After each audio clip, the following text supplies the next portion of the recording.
South Africa has a very delicate social fabric, and South African Jews have never objected at all to the ANC's affiliation and sympathy with the Palestinian people.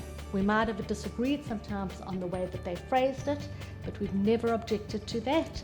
And up until Ramaphosa, the South African government understood the unique connection that South African Jews had to Israel and were sensitive.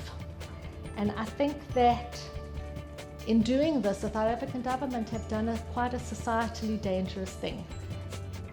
We are a country made up of many minorities, and they've pulled on this particular thread, and I think in doing so they have to some extent damaged the social fabric of South African society, and it's hard to know where this will lead.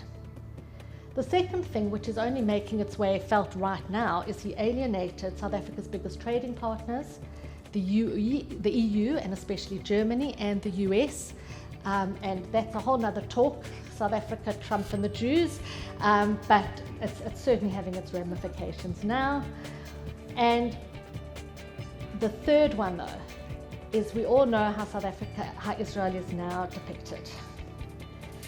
The war has changed immeasurably since South Africa launched its case, and I'm personally opposed to the blockade of humanitarian aid, but that's for another paper as well.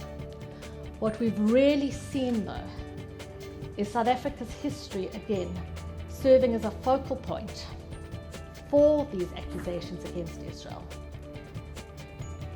And South Africa has presented its own history and uses the global platform it has in terms of its own history to launch an attack which seems to be finding fertile ground in other countries. You know what is that? This is the Abrahamic Center. Mosque, synagogue, church. What is the notion of this thing? And this is being corroborated in the textbook, in the museums. Just simple as that. I have to respect the otherness of the other. That way, I can deal with the other, and I could manage or foster a give and take platform with which to benefit myself on the basis of win-win cooperation.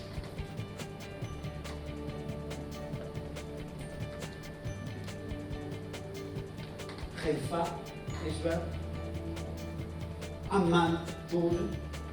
If Saudi Arabia is in, this is Riyadh, in a broadened Abraham Accords platform. This is Abu Dhabi and Dubai. And if you want to go further, this is Mumbai. That's the plan. Infrastructure is there.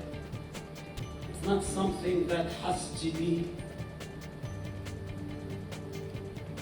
produced. What we are missing is a normalization between Saudi Arabia and Israel. This is the shortest,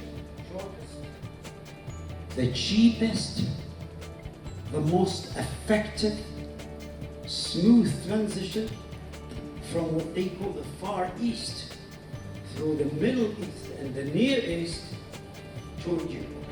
It's energy, people, merchandise, or heavy.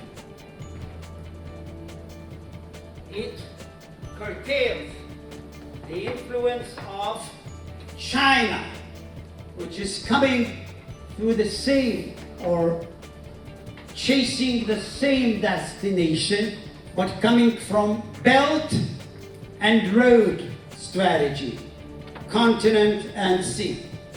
Okay? Those Chinese arms were to be merged here in the eastern flank of the Mediterranean and move to Europe. This is an American response to a rising Chinese domination in the Middle East. What happened in 2024 began in late April the encampments on American campuses. There were quickly about 100 of them, a little more than 100 actually. Eventually, about as many as 150. Some of them lasted for many weeks, some of them lasted for really a week or less, but they spread. They were in Canada within days. They started in the US, then they were in Canada. Then they were in the British Isle, 36 of them in the British Isle. 11 of them in Australia, 9 of them in Japan. Basically, every major Western country had some versions of them at numerous campuses. Some countries only had 1 or 2. Brazil had 2 encampments, but at its major universities, so they got a lot of publicity in the Brazilian press. But 1 in Kuwait, 1 in Jordan, all within 3 weeks of the first one at Columbia. Within 3 weeks, this had spread across the globe. And they replicated one another. These were tented encampments. There were many other places that had anti-Zionist demonstrations. Of course, major cities, London had one anti-Zionist demonstration after another, non-stop it seemed. Tokyo demonstrations, Berlin demonstrations. That's in addition to the encampments. They all chanted the same thing, translated into their own languages. The chants were duplicated across the globe. What that means, I think, is that for the first time in our lives, we had a worldwide anti-Semitic movement. The foolish claim is that opposition to Islamism is Islamophobic. And that is really a huge mistake to take that position. And it's unfair to the millions of Muslims throughout the world who don't hold those views, who despise Islamism.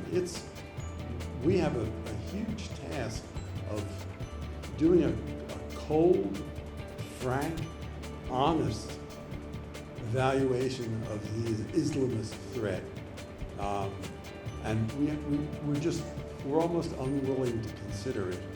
But now it's an element of our own culture, and we have to really confront what a threat it is.